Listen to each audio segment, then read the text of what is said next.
عليكم ورحمة الله والسلام على أرواح الشهداء والسلام على المقاومة الشريفة الطاهرة. Peace and glory to the martyrs and the freedom fighters who fight for all of our freedom. We are gathered here not by a massacre. We are gathered here by the truth. And all of you who are witnesses to the truth are martyrs. And there is nothing higher nor more glorious than a martyr. And so we say glory to all the martyrs wherever they may be. Allahu Akbar. And Gaza has given us an inescapable truth from which we cannot turn away. And the truth is the Western world is a lie. The truth is.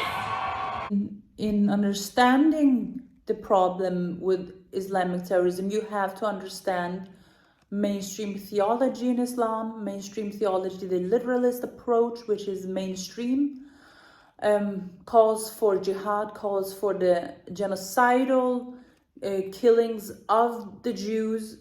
The saying is, for instance, the prophetic account about the Jews and the stones and the trees.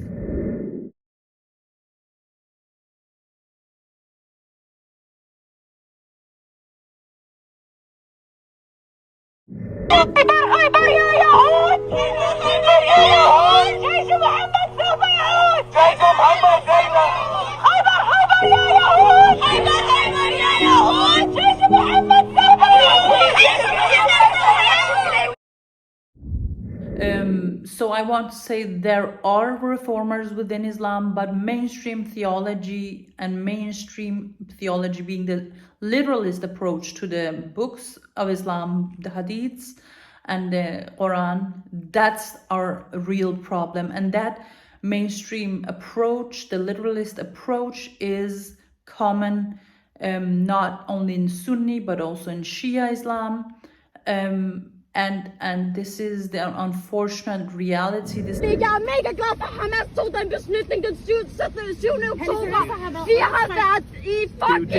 Why should we house people who are literally talking for the deaths of Israeli civilians?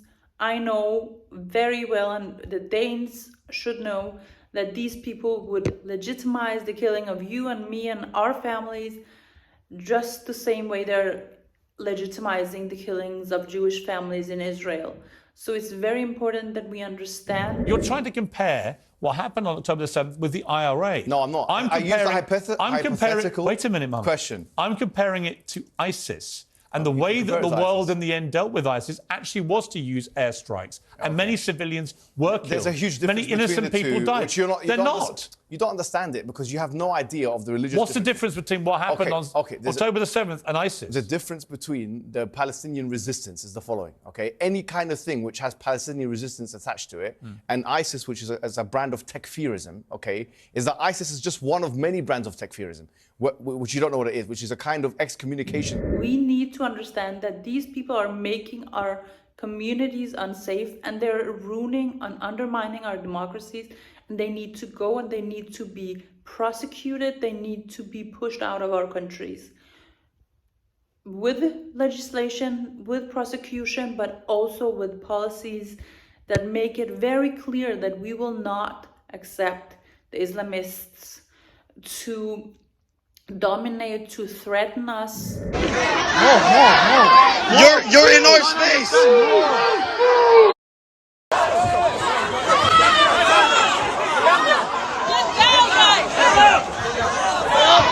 For instance, in Denmark, the Jewish minority with the synagogue in Copenhagen being protected by not the police, by military.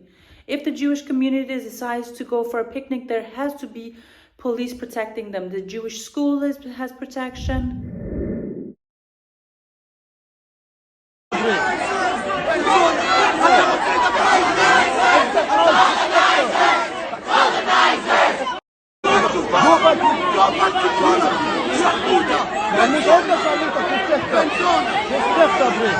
We need to stop being ashamed of our support for our democracies, our fighting against Islamists wanting to undermine our democracies. They use words as Islamophobia, xenophobia, racism, and so on. But the reality is that the Islamists are the ones who are racist, who are hating of Jews, who even are genocidal towards the Jews. They want infidels killed if the infidels do not submit to their power. Who in history went to the Arabs and made the Arabs rejoice, defeating his enemies in military warfare? And this is not something we're shy about, by the way. This is something we're very proud of. Very proud of. This is something we're very proud of because our Prophet is a winner, a military winner. The necessary result of believing in Islam is that you care less about this life. And by extension, you care less about death. And what that does to a community and society is, to be honest with you, it makes it more brave. And the more brave a society is, the more dangerous it is to other societies, in the sense that it cannot be manipulated or messed around on an international level.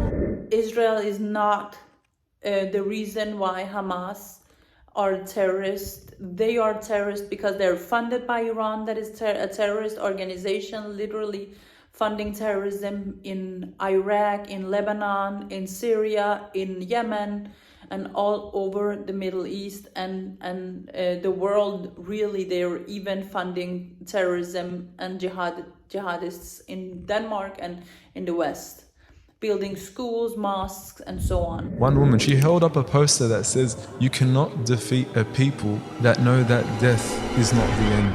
And we are seeing this theology of the Muslim play a major role in giving the people of Gaza resilience. A resilience that I would even argue is highly contagious. It's that for them they think life begins.